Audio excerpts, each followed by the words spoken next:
Okey, kita sambung balik. Okey. Alright, ni types of polymer. Ni yang thermosetting polymer ni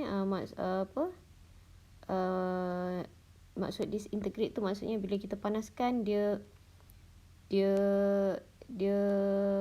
macam terurai lah, dia macam jadi kecil sangat, so kita tak boleh dia jadi kecil, dia macam lama-lama macam tak ada lah, so kita tak boleh nak recycle dia tu lah.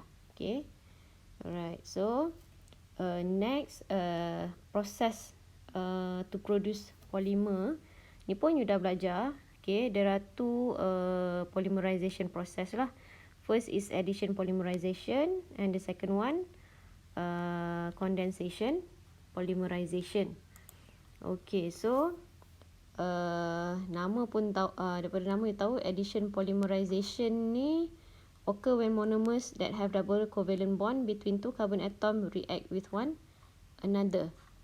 Okay, alright, so example of polymer that are produced through addition polymerization are shown in table 4.2 lah. Okay, kita refresh balik yang you dah belajar dulu. Okay, so ni boleh nampak ethene. Okay, so addition polymerization, satu unit ethene, and then kita tambahkan lagi satu unit, dan dia ada link. Okay, dia ada buat link ni, okay, antara satu monomer dengan monomer yang lain tu, so to become polymer tu. Okay, so ni karakteristik polyethylene, durable and strong. Selalunya polyethylene ni dibuat untuk plastic bag, plastic bottle and plastic packaging. And then kita ada propene. Okay, so polymer dia akan jadi polypropene. Durable, so use dia to make toys and textile. Dan kita ada chloroethene ataupun vinyl chloride. So dia akan jadi polychloroethene ataupun yang kita panggil polyvinyl chloride PVC. So dia strong and hard. Okay, so saya buat water pipe and electrical insulators. And then kita ada styrene. Polymer dia polystyrene, light and heat insulator and food packaging tu lah. Okay, yang macam polystyrene tu kan. Okay, so ni reaction dia. Ni pun sebenarnya you dah tahu. Okay, so kita refresh lagi sekali lah. So during the addition polymerization, okay, nampak ni monomer, ada beberapa monomer kat sini. Okay, the double bond is open and monomers are added to the molecule chain to produce a polymer. So nampak kita ada 18 molecules ni. Okay, so during polymerization reaction, apa berlaku kat double bond ni? Okay, double bond ni macam dibukakan lah, bukanlah buka, sebenarnya dia akan daripada double bond. Okay, daripada double bond ni dia akan buka. Okay, dan dia akan seolah-olah buka. So okay, dan dia akan jadi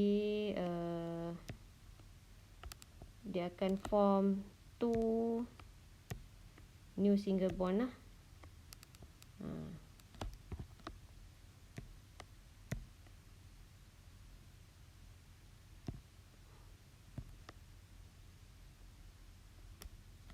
Okay, daripada double bond tadi dia akan macam buka dan form two new single bond. Two new single bond ni lah nanti dia akan link dengan monomer yang lain. Ni nampak macam double bond pula, padahal single bond single bond. Okay, padahal single bond je ni. Okay,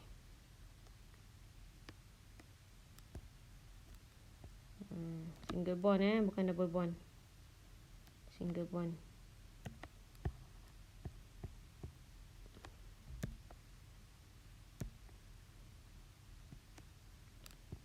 Single bond. Okay, so selalunya daripada monomer ni bila kita buat addition polymerization, double bond tadi kita buka kan, so dia akan form two new single bond lah. And then kita lukiskan sebagai bracket ni nak menunjukkan dia ada join dengan another monomer lah. Okay. So kalau tadi let's say kita ada sebanyak n molekul. Okay. N ni integer lah, satu nombor yang besar. Okay. So maksudnya repetition unit ni akan ada sebanyak n lah juga. So kalau kita tengok kat sini ada contoh 1, 2, 3, 4, 5, 6 ethene molekul. So bila dia undergoes addition polymerization akan dapat macam ni lah. So you boleh nampak ini dia sambung. Ni maksudnya ada panjang lagi lah. Panjang lagi. Okay. So in summary kita boleh lukiskan macam ni lah. Kalau kita ada sebanyak n ethene. So bila dia dah undergoes polymerization. So double bond dia ni tadi akan macam buka. Okay, buka dan dia form 2 new single bond ni tadi. Okay. Dan kita lukiskan S bracket and then kita tulis N kat situ. Okay. Alright. So next is condensation polymerization. Okay. So condensation polymerization involve at least 2 different monomer. Kalau addition polymerization tadi dia mesti involve yang sama kan. Okay. Dan dalam addition polymerization dia akan produce satu je produk which is polymer. Betul? Okay. So condensation polymerization satu dia punya different dia dengan addition tadi, dia mesti involve at least 2 different monomer. Okay. So the monomer involved consists of 2 functional group that will take part in the polymerization reaction. And then the product of condensation polymerization is a polymer and another byproduct. Okay, ni satu lagi perbezaan antara condensation polymerization dengan addition polymerization lah. Kalau you masih ingat, kalau condensation polymerization dia akan produce polymer dan juga another byproduct.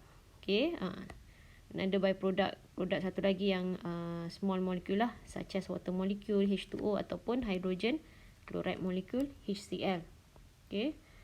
So condensation polymerization reaction to produce ni contoh-contoh polymer produced from condensation polymerization lah. Terylene, okay, a type of polyester, okay. Terylene tu a type of polyester, and then nylon, a type of polyamide. Okay, ni semua actually you dah belajar lah, kita buat revision balik. Okay, so ni condensation polymerization. Okay, so kita nampak kat sini.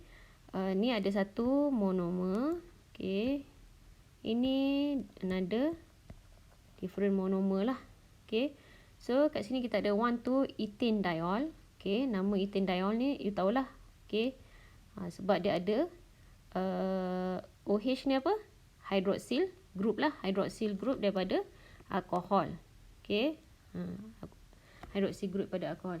And then yang ni kita ada terephthalic acid ni actually sebenarnya sebab apa? Sebab dia ada carboxyl group ni. C double bond OH ni apa? Carboxylic acid.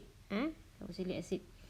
Okay, so ni to produce terylene and water. Okay, so you tahu kan apa jadi? Apa jadi dalam polymerization reaction ni? H from 1 to ethane diol. Okay. Will be removed together with OH from terephthalic acid to produce water kat sini. H dengan OH ni akan produce water, byproduct. Okay, byproduct. Lepas tu polymer that we produce is terylene. Okay, mana dapat terylene? Kalau you perhatikan ni C double bond O yang ini. Okay, C double bond O yang ini ni kat sini. Okay, O ni dekat sini. So, you nampak. Bila kita dah remove H, okay, O daripada ethane diol ni nak kena ada bonding dengan siapa kan? Untuk cukupkan bonding dia. So, dia akan bond dengan terus dia akan bond dengan C ni. Sebab C ni tadi pun dia dah remove OH. OH daripada molekul dia. So, jadilah terylene lah. Okay, jadilah terylene. Inilah dia punya linkage tu. Okay. Okay, so another example is 1,6-hexadiamine. Okay. Yang ini satu hidrogen. Okay. Daripada amine group ni will be removed with chlorine atom from decadioyl dichloride ni.